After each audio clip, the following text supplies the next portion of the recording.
देश में एक बार फिर से कोरोना को लेकर चिंता बढ़ गई है और चिंता चाइना में कोरोना के बिगड़ते हालात की वजह से बढ़ी है और इस मुद्दे पर देश में राजनीति भी हो रही है।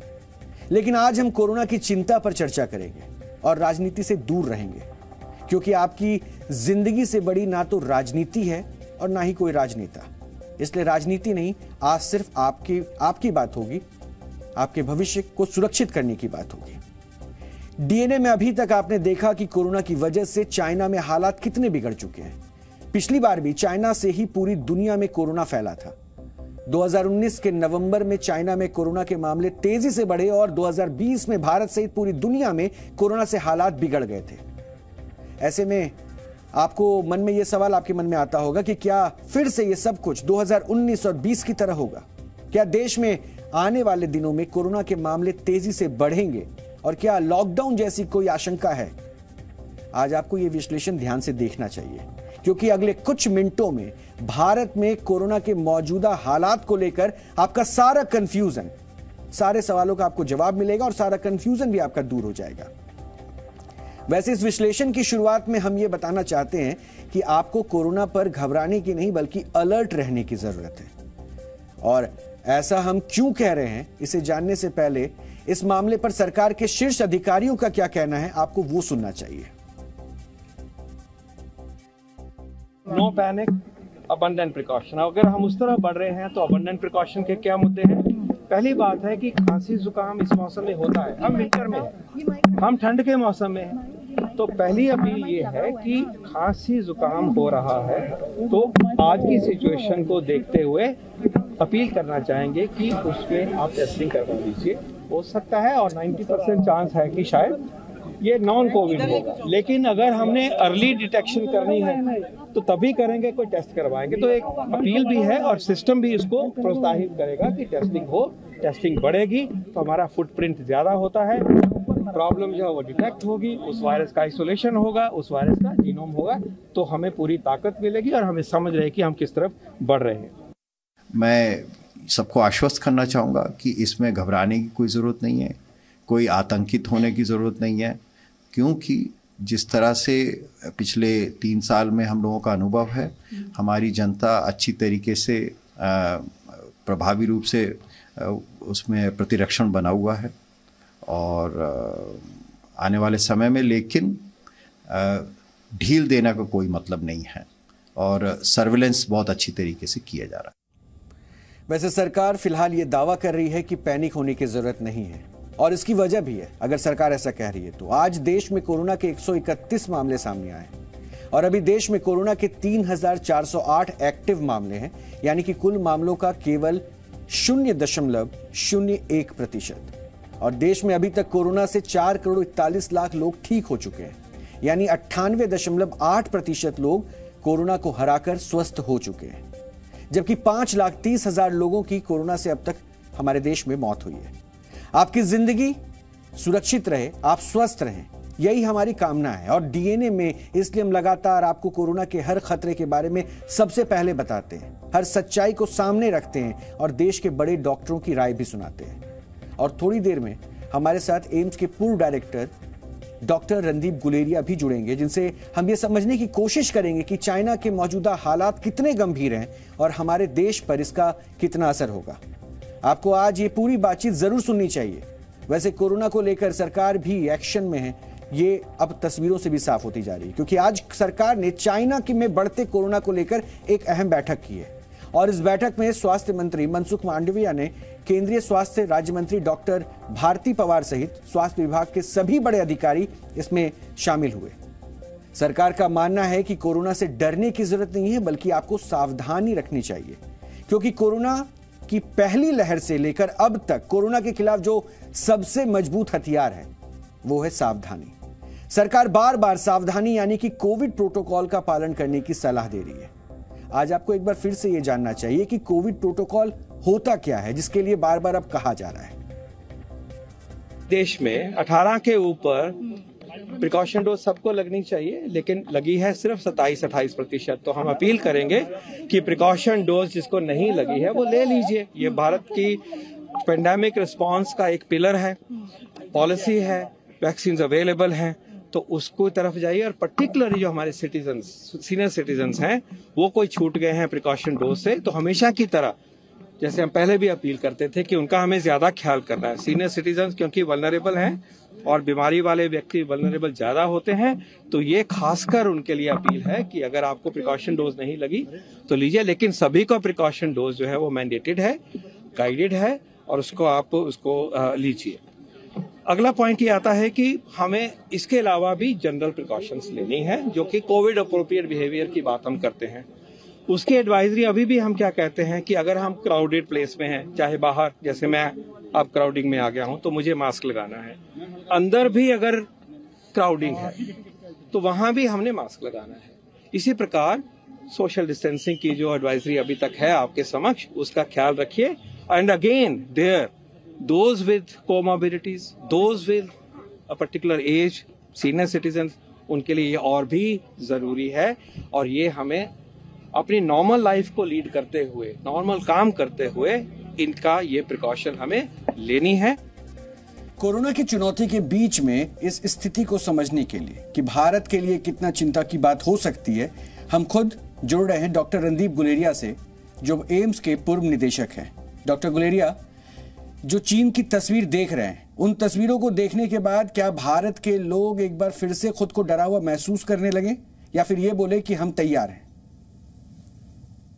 मेरा ये मानना है कि चीन की स्थिति और भारत की स्थिति काफी भिन्न है, क्योंकि दो तीन चीजें हैं जो समझने की जरूरत है। एक तो चीन में क्योंकि जीरो कोविड पॉलिसी थी, चीन में काफी हद तक ऐसी पॉपुलेशन है, बुजुर्ग लोग हैं और जिनको कोमॉर्बिडिटीज हैं, जिनमें वैक्सीन नहीं लगी, जिनको कोविड नहीं हुआ है, और अब जब कोविड फैल रहा है तो इनमें ज्यादा सीरियस इलनेस हो रही है। दूसरा इशू ये है कि उनकी वैक्सीन अपटेक कम है। इन्हीं वर्गों में जो 60 साल से ज्यादा जिनकी उम्र है, उनमें वैक्सीन अपटेक कम रहा है और इसलिए उनमें इम्यूनिटी नहीं है, प्रोटेक्शन नहीं है। भारत में नेचुरल इन्फेक्शन के कारण और वैक्सीन के कारण जनरल पॉपुलेशन में काफी हद तक इम्यूनिटी है और इसलिए हमारी सिचुएशन पहले से बेहतर है। दूसरा, उनकी वैक्सीन की एफिकेसी के बारे में भी हमें आइडिया नहीं है कि वो वैक्सीन कितना कामयाब है न्यू वेरिएंट्स के अगेंस्ट, और इसलिए मुझे लगता है कि चाइना में केसेस भी बढ़ रहे हैं और एडमिशंस भी बढ़ रही हैं। लेकिन हमें सतर्क रहने की जरूरत है, क्योंकि हम ये भी जानते हैं कि जब नए केसेस इतने बढ़ते हैं तो म्यूटेशन के चांसेस बढ़ जाते हैं, नई वेरिएंट के चांसेस बढ़ जाते हैं। तो पूरी तरह से सर्वेलेंस करने की जरूरत है और ये ध्यान रखने की जरूरत है कि हमारे यहाँ कहीं अगर हॉस्पिटल एडमिशन बढ़े या केसेस बढ़े तो हमारी तैयारी पूरी हो, जिससे हम उसको आगे फैलने ना दें। और मैं यही कहूंगा कि जिन लोगों को बूस्टर डोज ड्यू है वो अपना बूस्टर डोज जरूर लगाएं और कुछ हद तक कोविड अप्रोप्रिएट बिहेवियर, मास्क लगाएं, भीड़ में जो है जाना हम जितना कम कर सके वो करें। आपने तमाम पॉइंट्स रख दिए, क्योंकि कोविड प्रोटोकॉल को लोग भूल चुके हैं, ऐसा दिखने लगा है। अब सवाल ये भी उठने लगा कि क्या जो विदेशों से फ्लाइट्स आ रहे हैं उन पर अब रैंडम चेकिंग होनी चाहिए, ये कम्युनिकेशन बंद कर देना चाहिए, यानी आवाजाही बंद कर देनी चाहिए। क्या ऐसे स्टैंड अप सरकार को लेने होंगे? नहीं, मेरा ये मानना है कि अब हम उस सिचुएशन में नहीं है जहां पे हमें ये एविएशन जो जैसे हम शुरू में हमने किया था जब पैंडेमिक शुरू हुआ था कि फ्लाइट्स बंद कर देते, क्योंकि हम काफी आगे पहुंच गए हैं, वैक्सीन भी है, हमारे इम्यूनिटी भी अच्छी है। और दूसरा, हमने जैसे पहले भी देखा कि आजकल लोग जो फ्लाइट्स हैं वो मल्टीपल साइट्स से लेते हैं। आप एक जगह से फ्लाइट बंद करोगे लेकिन लोग दूसरी जगह से मतलब ट्रांजिट करके फिर आ सकते हैं, और इसीलिए फ्लाइट रोकना ठीक नहीं रहेगा। लेकिन ये मैं ये जरूर कहूंगा कि हम लोगों से ये कहें कि अगर आप बाहर से आए हैं और आपको जुकाम, नजला, बुखार या गले में खराश, कोविड के कोई भी सिम्टम होते हैं, तो अपना RT-PCR टेस्ट जरूर कराएं और उसका जीनोम सीक्वेंसिंग करना चाहिए, जिससे हमें ये जल्दी पता चले कि ये जो बाहर से लोग आए अगर इनमें कोविड है तो वो कहीं नया वेरिएंट तो नहीं है। डॉक्टर गुलेरिया, इस वेरिएंट के बारे में एक बात जो पता चल रही है वो ये कि बहुत तेजी से ये संक्रमण फैलाता है और कई गुना रफ्तार इसकी है जो पिछले वेरिएंट है उसके मुकाबले। क्या इसमें मोर्टेलिटी रेट भी कुछ ज्यादा होने के खतरे को देखा जा रहा है क्या? तो ये जो नया वेरिएंट आया है जो चाइना में फैल रहा है, ये भारत में आ चुका है अक्टूबर में, और ये ओमिक्रॉन का सब लीनिएज है। और हमने ये देखा कि वहां पे जो ये है ज्यादा फैल रहा है। और ये आपकी बात बिल्कुल सही है कि ये जो नया वेरिएंट है इसमें दो चीजें हैं, एक तो ज्यादा इन्फेक्शियस है, ज्यादा जल्दी फैलता है, और दूसरा इम्यून एस्केप मैकेनिज्म है। लेकिन इसका ये मतलब है कि जिनको वैक्सीन लगी हुई है या जिनको ऑलरेडी कोविड हो चुका है उनमें भी फिर से इन्फेक्शन हो सकता है, क्योंकि वो इम्यूनिटी को थोड़ा इवेट करता है। लेकिन ये हमने देखा कि जिनको वैक्सीन लगी है और जिनको पहले से कोविड हुआ है, उनमें इन्फेक्शन यूजली माइल्ड रहता है, क्योंकि इम्यूनिटी अच्छी है और वो वायरस को आगे फैलने नहीं देते। तो इसलिए हमारी सिचुएशन उस हिसाब से बेटर है। और इसीलिए मैं कह रहा हूं कि जिन्होंने बूस्टर नहीं लगाया वो बूस्टर जरूर लगाएं, क्योंकि उससे सिवियर इन्फेक्शन, हॉस्पिटलाइजेशन, डेथ्स जो हैं वो नहीं होगा, उसको हम रोक पाएंगे। यानी डॉक्टर गुलेरिया, भारत को अभी हम विन विन सिचुएशन में देख सकते हैं क्या, कि वैक्सीनेशन प्रोग्राम हमारा बहुत अच्छा हुआ, सारे एफर्ट्स हमारे बहुत अच्छे रहे और इसी वजह से इस चुनौती से भी हमने डटकर मुकाबला कर लिया, और शायद इसलिए आप कह रहे हैं कि प्रोटोकॉल्स को फॉलो करें, डरे नहीं। बिल्कुल, मेरा ये मानना है कि सतर्क रहना है, हमें मॉनिटरिंग करनी है, सबको साथ भागीदारी से काम करना है, कोविड अप्रोप्रिएट बिहेवियर निभाना है। अगर वैक्सीन आपकी ड्यू है, वैक्सीन लगाना है, और अगर कोई लक्षण हो कोविड के तो अपना टेस्ट कराएं, आरटीपीसीआर टेस्ट कराएं, जिससे हम पिकअप कर लें कि कोई नया वेरिएंट तो नहीं आ रहा है। लेकिन पैनिक की कोई सिचुएशन नहीं है। हमारी सिचुएशन चाइना के मुकाबले बहुत बढ़िया है। हमारा वैक्सीनेशन ड्राइव बहुत अच्छा रहा है, हमारी टेस्टिंग लैब्स सब जगह पे अवेलेबल है, और पूरा हेल्थ सिस्टम रेडी है। इसलिए हमारी सिचुएशन चाइना के हिसाब से बहुत बेहतर है, और इसलिए कोई घबराने की या पैनिक करने की सिचुएशन नहीं है। अच्छा, इस सिचुएशन को लेकर ये भी क्लेम किया जा रहा है कि ठंड का मौसम है, ऐसे में ये वेरिएंट और तेजी से फैलेगा। क्या ऐसी सिनारियो भी नजर आ रही है क्या? क्योंकि कुछ दावे तो ये भी किए गए हैं कि 80 करोड़ लोग चाइना में इससे इन्फेक्टेड होंगे। तो वायरल इन्फेक्शंस है, चाहे वो कोविड हो चाहे इन्फ्लुएंजा हो, वो सर्दी के मौसम में ज्यादा फैलते हैं। और उसके 2-3 कारण है। एक तो हवा में वायरस ज्यादा रहता है जब ठंड होती है। दूसरा, क्योंकि सर्दी में हम इंडोर ज्यादा रहते हैं, सब लोग एक कमरे के अंदर ही रहते हैं ठंड से बचने के लिए, तो एक से दूसरे व्यक्ति में इन्फेक्शन फैलने के चांसेस ज्यादा होते हैं। गर्मियों में क्योंकि टेम्परेचर ज्यादा होता है, वायरस ज्यादा देर गर्मी में सर्वाइव नहीं कर पाता, और लोग बाहर ज्यादा रहते हैं, तो इसलिए वो इन्फेक्शन कम रहता है। तो सारे वायरल, रेस्पिरेटरी वायरल इन्फेक्शन जो है सर्दियों में ज्यादा पाए जाते हैं, और वो कोविड के साथ भी है। तो ये बात सही है कि ये लोगों को डर है कि जहां पे लोगों की प्रोटेक्शन नहीं है, इम्यूनिटी नहीं है, या वैक्सीनेशन रेट लो है, तो सर्दियों में ज्यादा इन्फेक्शन होने के चांसेस हो सकते हैं। डॉक्टर गुलेरिया, डीएनए में हमारी पूरी कोशिश रहती है कि हम जो जानकारी है, जो लोगों से जुड़ी है, वो पूरी तरीके से उन तक पहुंचाएं। इसलिए आपके माध्यम से, क्योंकि अब ये चर्चा तेज हो गई, कोविड का खतरा क्या लौट आया, इसलिए मैं समझना चाहूंगा डूज एंड डोंट्स, क्या करें क्या ना करें। एक बार आप अगर इसे समझा पाएं दर्शकों को कि अब उन्हें क्या करना चाहिए, क्या नहीं करना चाहिए। तो सबसे पहले तो मैं यही कहूंगा कि सब लोगों को जो है कोविड अप्रोप्रिएट बिहेवियर जहां तक निभा पाए निभाना चाहिए। दूसरा, जिन लोगों को बूस्टर वैक्सीन ड्यू है उनको बूस्टर वैक्सीन लगा लेनी चाहिए, उस पर बिल्कुल ना वेट ना करें। कई लोग अब आके ये कहते हैं कि अब कोविड खत्म हो गया इसलिए हम वैक्सीन नहीं लगाएंगे। मैं ये कहूंगा कि ये बात सही नहीं है, आपको आगे आके वैक्सीन लगानी चाहिए। साथ साथ मैं यही भी कहूंगा कि आप सतर्क रहें। अगर आपको कोविड जैसे कोई लक्षण हो तो अपना टेस्ट कराएं, जिससे हम पिकअप कर पाए कि कोई नया वेरिएंट तो नहीं आ रहा। लेकिन पैनिक की कोई जरूरत नहीं है। अगर हम वैक्सीनेशन अपना पूरा लगाएंगे, कोविड अप्रोप्रिएट बिहेवियर निभाएंगे, तो हम सर्दियों में आराम से निकल पाएंगे। अच्छा डॉक्टर गुलेरिया, अमूमन क्या देखा गया है कि जैसे मौसम में परिवर्तन आता है तो लोगों को सर्दी जुकाम आता है, और अब लोगों के अंदर डर भी है कि सर्दी जुकाम मतलब कोविड। इस सिनारियो में अपने आप को कैसे अंतर करके महसूस कर पाए कि नहीं ये कोविड नहीं, ये सर्दी जुकाम है, या फिर प्रिकॉशन दोनों वक्त लें? प्रिकॉशन कई 3-4 दिन से ज्यादा रह रहा है तो मेरा मानना है कि तब आपको जो है टेस्ट करा लेना चाहिए। अभी तक दोनों के लिए treatment bye and large same है, सिम्टोमेटिक ट्रीटमेंट ही है, तो ट्रीटमेंट तो वही रहता है, और कोई ज्यादा इसमें घबराने वाली बात नहीं है। अच्छा, फाइनल पॉइंट, यानी चाइना में जो सिनारियो हमने देखा है वो हमने सेकेंड वेरिएंट में भी देखा था, डेल्टा वेरिएंट में। हिंदुस्तान में कमोबेश वही स्थिति थी। तो ऐसे सिनारियो से हम अपने आप को सेफ रखे हुए ये माने? बिल्कुल, बस एक ही इसमें जो सॉर्ट ऑफ अननोन है वो है वायरस, कि क्या वायरस म्यूटेट करके नया वायरस तो नहीं बन रहा है और नया वेरिएंट तो नहीं आ रहा है। लेकिन जो पिछले साल डेल्टा के साथ सिचुएशन थी और अब की सिचुएशन में बहुत फर्क है, क्योंकि अगर हम अब देखें तो हमारा वैक्सीनेशन बहुत बढ़िया रहा है, लोगों को नेचुरल इम्यूनिटी भी हुई है, और जो डेटा हमने पिछले साल से देखा है कि ये जो नया वेरिएंट्स आ रहे हैं वो सब ओमिक्रॉन के ही सब लीनिएज हैं। हमने पिछले 1 साल में कोई नया वेरिएंट, जैसे पहले अल्फा, बीटा, डेल्टा और फिर ओमिक्रॉन आया था, हमने अब जो नए वेरिएंट्स हैं वो ओमिक्रॉन के ही सब लीनिएजेस दिख रहे हैं। तो अभी तक पिछले 1 साल में कोई ऐसा नया घबराने वाला वेरिएंट नहीं आया है और हमारी इम्यूनिटी भी अच्छी है।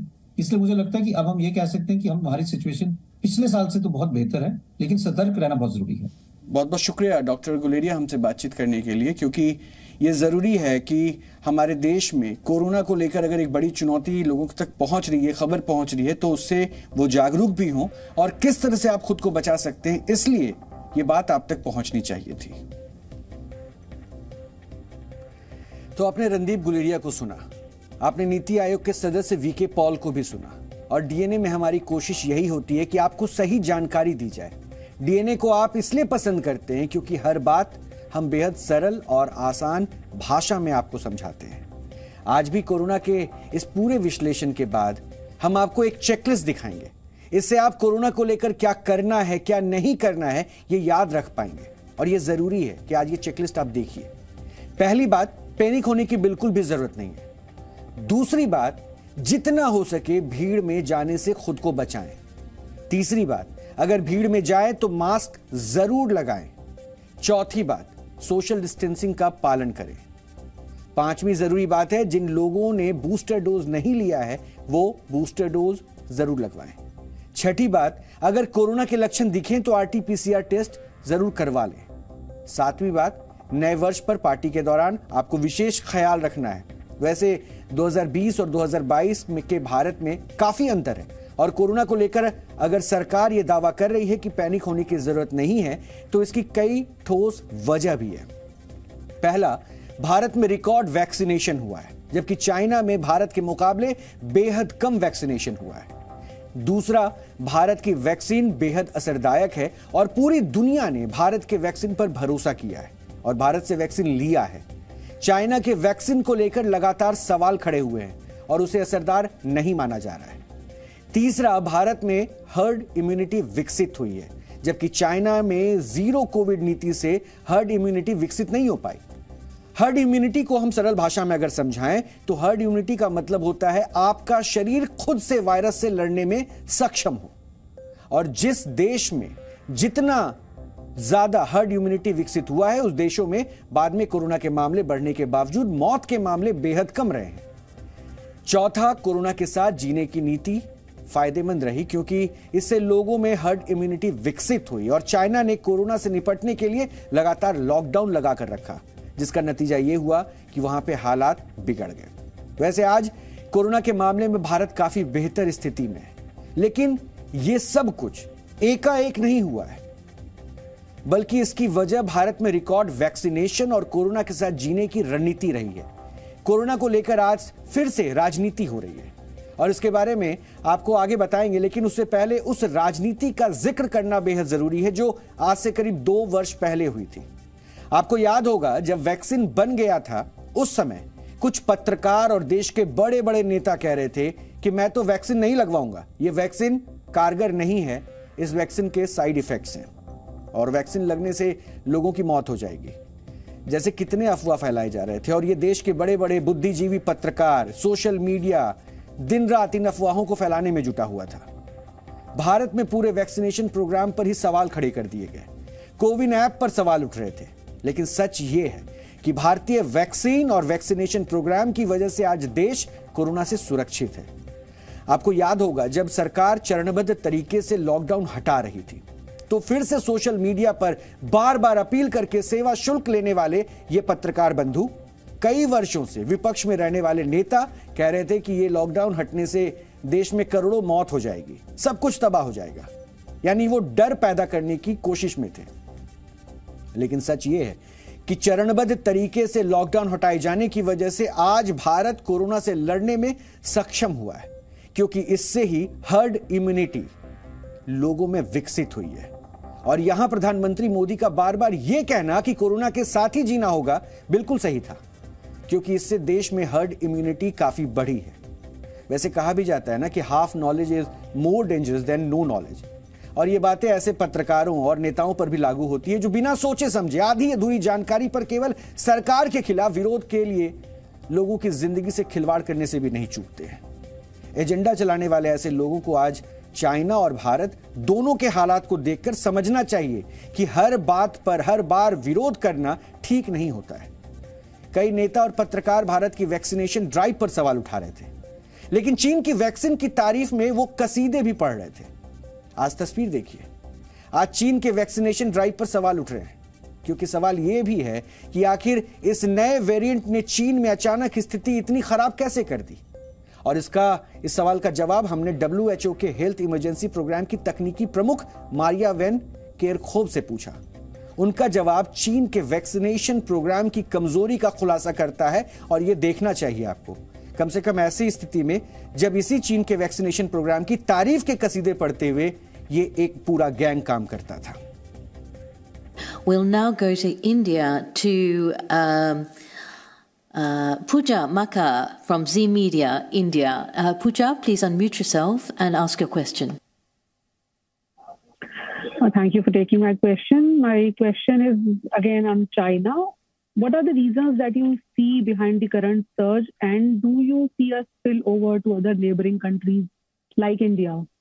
Thank you. Thanks very much for the question. So I think a lot of this was covered in the answer previously from Mike.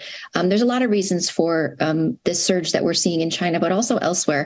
So as you know, some of the restrictions around the world, a lot of the restrictions around the world have been eased, and Omicron, the latest variant of concern, is the most transmissible variant we have seen so far, including all the subvariants that are in circulation, more than 500 of them.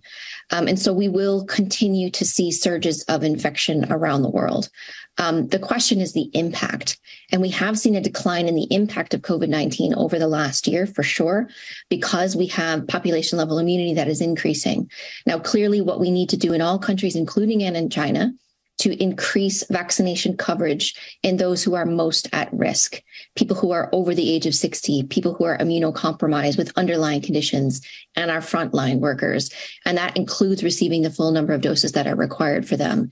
And until we see that, we will still see significant numbers of hospitalizations, ICU admissions, and deaths. WHO की तरफ से कहा गया है चीन में vaccination को बढ़ाना होगा, और हमारे देश में जो वैक्सीनेशन की गति थी उसको जब सामने रखा जाता था तो उस पर राजनीति होती थी। वैसे कोरोना को लेकर फिर से राजनीति तो शुरू हो चुकी है। दरअसल केंद्र सरकार ने राहुल गांधी से यात्रा रोकने की अपील की है, और इसके लिए कोरोना महामारी बढ़ने की संभावना जताई गई। केंद्रीय स्वास्थ्य मंत्री मनसुख मंडाविया ने राहुल को पत्र लिखा, और पत्र में उन्होंने ये लिखा कि देश में एक बार फिर से कोरोना का खतरा बढ़ता जा रहा है, हेल्थ इमरजेंसी के हालात हैं, और देश को बचाने के लिए भारत जोड़ो यात्रा रोक दे। हालांकि इस पत्र में उन्होंने ये भी लिखा है कि यात्रा के दौरान कोरोना प्रोटोकॉल का सख्ती से पालन हो, और अगर कोरोना प्रोटोकॉल का पालन नहीं हो पा रहा है तो इस यात्रा को रोक दें। अब इस पर जमकर राजनीति हो रही है। आपको सुनाते हैं कि इस मामले पर केंद्रीय स्वास्थ्य मंत्री मनसुख मांडविया और कांग्रेस का क्या कहना है।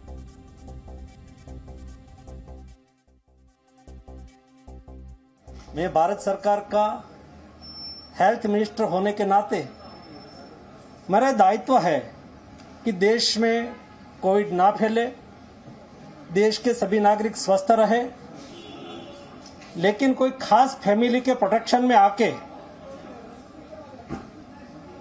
एक देश के हेल्थ मिनिस्टर अपना दायित्व अदा करता हो, कोविड प्रोटोकॉल का पालन करके कोविड ना फैले उसके लिए कोई मार्गदर्शक सूचना जारी करे, तो उसके खिलाफ भी प्रश्न उठाना मैं मानता हूं कि ये मेरे कर्तव्य निर्वहन करने के लिए बाधा रूप है। हम तो प्रधान सेवक की टीम के छोटे से मेंबर हैं, हम खास लोगों को कैसे क्वेश्चन पूछ सकते, यही उसकी मानसिकता हो तो उसका तो मेरे पास कोई जवाब नहीं है। अगर भाजपा को या भाजपा की सरकार को देश की चिंता होती तो इस तरह का पत्र सतीश पूनिया को भी लिखते, जो जन आक्रोश यात्रा निकाल रहे हैं राजस्थान में। इस तरह का पत्र कर्नाटक भाजपा को भी लिखते, वो अपनी एक यात्रा निकाल रहे हैं। और मास्क कंपलसरी करते हवाई यात्रा में, सार्वजनिक स्थानों पे, वो सब नहीं कर रहे, सिर्फ राहुल गांधी को चिट्ठी लिख रहे हैं। तो मंशा स्पष्ट है, उन्हें देश की चिंता नहीं है, उन्हें भारत जोड़ो यात्रा से जो उत्पन्न स्थिति है उससे चिंता है। वो परेशान हो रहे हैं इतनी भीड़ क्यों आ रही है। मैं मानता हूं जन आक्रोश यात्रा में इतनी भीड़ नहीं आ रही होगी, मानता हूं, क्या जानता हूं कि नहीं आ रही, लेकिन सरकार को चाहिए कि नियम बनाए, उसका कड़ाई से पालन हम सब करेंगे। आप नियम तो घोषित कीजिए, आप नियम नहीं घोषित करें, सिर्फ राहुल गांधी को चिट्ठी लिख रहे।